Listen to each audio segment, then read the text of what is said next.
locura es definida y tratada en cada cultura y en cada época histórica de forma particular, de acuerdo con las ideas hegemónicas de la época. La locura no es un dato subjetivo, sino un dato histórico y social.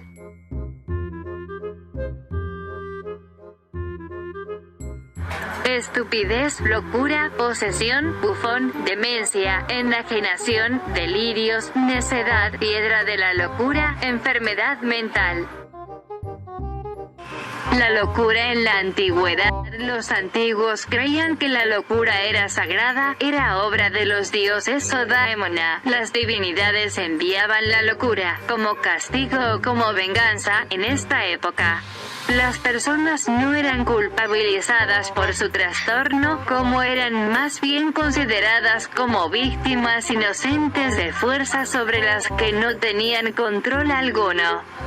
La locura en la Edad Media.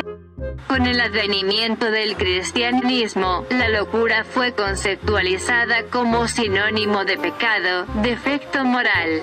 Se consideró la locura como el resultado de una posesión o un pacto con el diablo, como un efecto de la brujería. La locura en el Renacimiento. Con la llegada del Renacimiento se acababan los exorcismos y las trepanaciones de cráneos, se opta por erradicar a los locos, sacarlos de la ciudad, de las calles, del espacio público. En un movimiento centrifugado, se les deja recorrer los campos apartados, otros son liberados a su suerte en un barco sin timone. La locura en la Edad Moderna.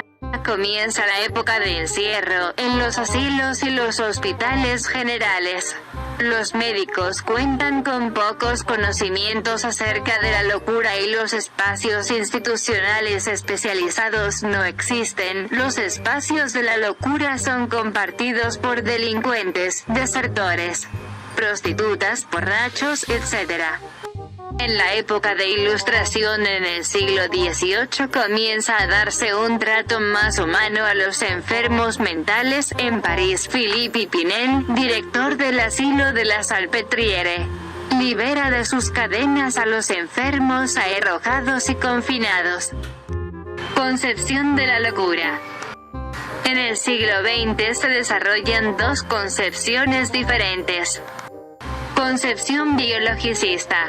Algunos psiquiatras piensan que las enfermedades mentales son causadas principalmente por trastornos biológicos y genéticos. Concepción psicologista.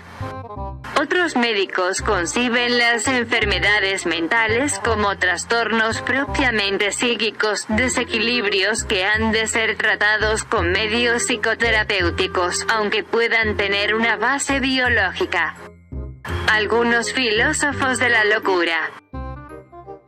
Pinel reafirma el criterio médico de la locura, pero aún usa criterios morales en su tratamiento.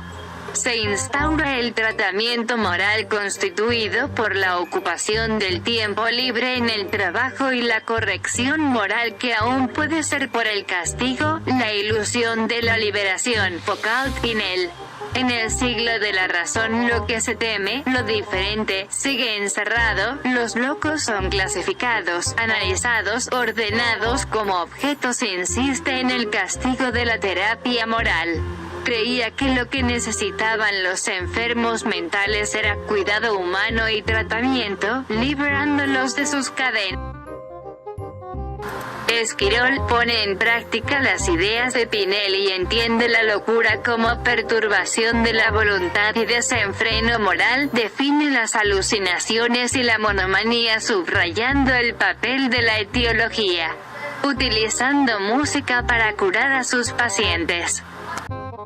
Kraepelin inicia este modelo médico, delimita dos enfermedades fundamentales, la psicosis maníaco-depresiva y la demencia precoz.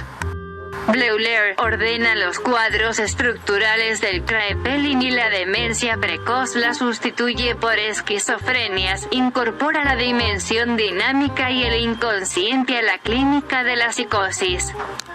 Masters tiene en cuenta dos conceptos principales, la idea de proceso y la del desarrollo gradual o súbito de la enfermedad mental. Y la contribución más importante.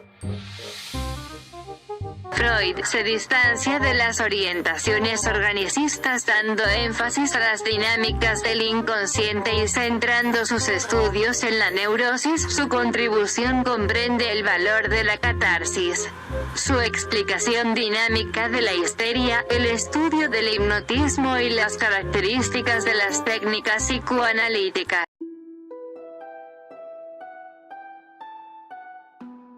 Ahora bien, ya entrando un poco más en el tema, hablemos acerca de la piedra de la locura en la Edad Media.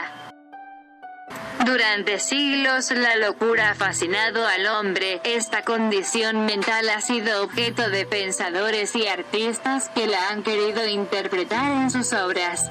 También la locura y el genio se asocian constantemente como motor de la creatividad. En la Edad Media, surge un enfoque médico de la locura. Se cree que los locos tienen una piedra en la cabeza, la piedra de la locura, que origina su mal.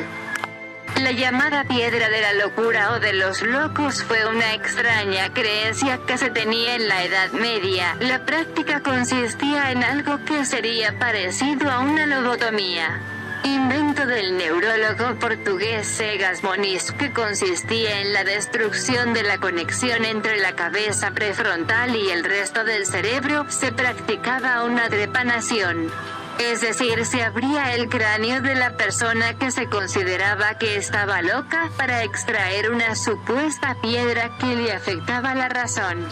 La extracción de la piedra de la locura era una supuesta operación quirúrgica realizada durante la Edad Media, según los testimonios escritos. Consistía en la extirpación de una piedra que causaba la necedad en el hombre, la suprema estupidez, la locura y la enfermedad mental. Se creía que los locos eran exorcizados, silenciados, jurídicamente incapacitados. Eran aquellos que tienen una piedra en la cabeza. En la Edad Media también existe una preocupación por establecer una distinción entre los locos y los endemoniados.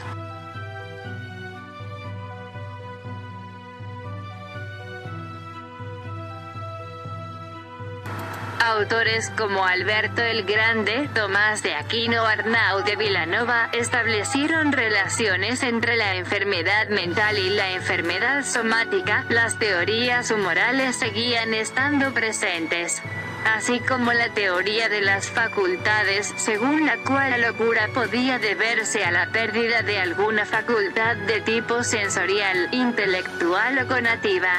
En los casos en los que se consideraba que la locura no obedecía a una posesión demoníaca, los afectados podían ser cuidados en sus casas por sus familiares cercanos si no se les consideraba peligrosos, y en caso contrario podían ser recluidos en cárceles.